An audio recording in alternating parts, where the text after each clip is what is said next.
नमस्कार, स्वागत आहे तुमचं आपल्या चॅनलवर. आज आपण करणार आहोत मस्त असे स्वादिष्ट आणि पौष्टिक असे घरच्या घरी गव्हाच्या पिठापासून आणि गुळापासून पॅनकेक. याच्यामध्ये गूळ आणि गव्हाचं पीठ वापरल्यामुळे एकदम पौष्टिक असे आहेत. तुम्ही लहान मुलांना देऊ शकता. सकाळच्या नाश्त्यासाठी घाईच्या वेळेला किंवा डब्यासाठी सुद्धा एक मस्त असा ऑप्शन आहे. करायला एकदम सोपे आणि चविष्ट व पौष्टिक असे हे पॅनकेक तयार होतात आणि एकदम झटपट होतात. तर चला बघूया असे पॅनकेक घरच्या घरी कसे बनवायचे. तर पॅनकेक बनवण्यासाठी इथे 1 वाटी गव्हाचं पीठ घेतलेलं आहे आणि अर्धी वाटी गूळ घेतलेला आहे किसून. ज्या वाटीनं गव्हाचे पीठ घेतले त्या वाटीपेक्षा ही वाटी छोटी आहे आणि ती पण अर्धी घेतली आहे. किंवा तुम्हाला जसं गोड कमी जास्त आवडतं त्याप्रमाणे तुम्ही गूळ घेऊ शकता. गुळाऐवजी साखर वापरायची असेल तरी वापरू शकता. आणि इथे 1 चमचा कोको पावडर घेतली आहे. पण आपण पौष्टिक पॅनकेक बनवतो आहे त्यामुळे मी इथे गूळ वापरलेला आहे. आता याच्यामध्ये 1 चमचा बेकिंग पावडर टाकले, पाव चमचा बेकिंग सोडा टाकला आणि 2 चमचे दही टाकले. आता याच्यामध्ये 2 चमचे तूप टाकायचे. तुम्ही तेलही वापरू शकता, पण आज आपण पौष्टिक पॅनकेक बनवतो आहे म्हणून मी तूपच वापरलं इथे. याऐवजी तेल वापरलं तरी चालेल. आता याच्यामध्ये चिमूटभर मीठ टाकले आणि याला मिक्स करून घेऊ. सगळे जिन्नस एकजीव करून घेऊ.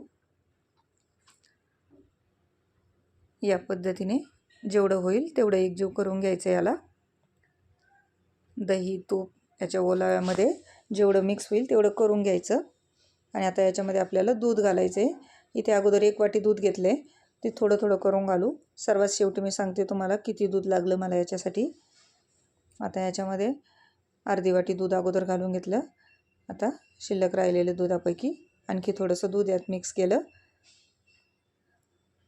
याला बऱ्यापैकी दूध लागतं गव्हाचं पीठ असल्यामुळे. जर मैदा वापरला तर दूध कमी लागतं. पण सर्वात शेवटी इथे मला सगळं पीठ भिजवण्यासाठी 1.5 वाटीपेक्षाही थोडंसं जास्त दूध लागलं होतं. तर इथे राहिलेलं सगळं दूध पण टाकून देऊ. आणि आणखी दूध लागणार आहे आपल्याला. 1 वाटी पूर्ण टाकली, आणखी अर्धी वाटी दूध लागेल. आता बघू शकता घट्टच आहे अजून आपलं हे. आणखी थोडंसं दूध याच्यामध्ये टाकून घेतलं आणि जशी गरज पडेल त्याप्रमाणे दूध टाकून घ्या किंवा थोडंसं पाणी घातलं तरी चालेल, पूर्ण दूध न घालता. आता आपण चमचा बाजूला ठेवू आणि विस्करने याला मिक्स करून घेऊ. थोडंसं मिक्स झालं की याला विस्करने असं मिक्स करून घ्यायचं, म्हणजे याच्यातल्या गाठी वगैरे फुटल्या जातील आणि गूळ पण आपला विरघळला जाईल. बघू शकता आणखी थोडंसं दूध टाकून मी या प्रकारे बॅटर बनवून घेतलं इथे. खूप जास्त घट्ट नाही किंवा खूप सैल नाही असं बॅटर आपल्याला बनवायचं आहे. बघू शकता या पद्धतीने असं एकसारखं पडलं पाहिजे असं बॅटर आपल्याला बनवून घ्यायचं आहे. यापेक्षा सैल नको किंवा यापेक्षा घट्ट पण नको, म्हणजे आपले पॅनकेक छान व्यवस्थित होतील. आता आपलं बॅटर इथे बनवून झालेलं आहे. आता आपण एक तवा गरम करायला ठेवू गॅसवर आणि त्याच्यावर 1 चमचा बॅटर ओतून घेऊ. एखादी चमचा वाटी काहीतरी प्रमाण घ्या आणि त्याने ओतून घ्यायचं आणि याला अजिबात हलवायचं नाही. ते जेवढं त्याच्या मनाने पसरेल तेवढं पसरू द्यायचं आणि याला सेट होऊ द्यायचं. एक बाजू छान शेकली की याला पलटी देऊन घ्यायची आणि तव्याला खूप जास्त तेल तूप काही लावायचं नाही, नाहीतर आपल्याला पलटी देताना त्रास होतो.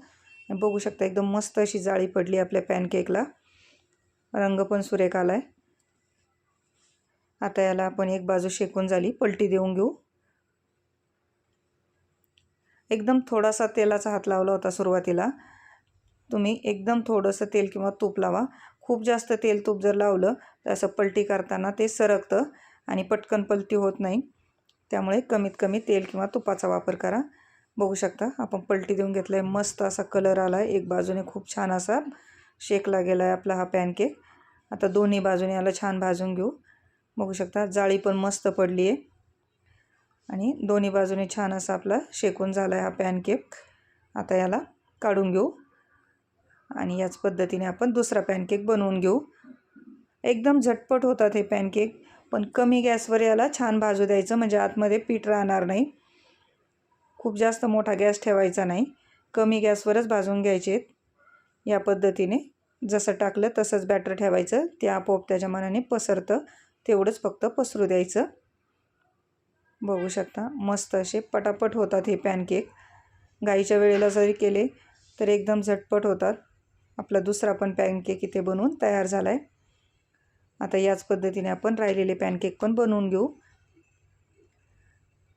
याच्यामध्ये आपण मैदा वापरलेला नाही आहे, साखर वापरलेली नाही आहे, त्या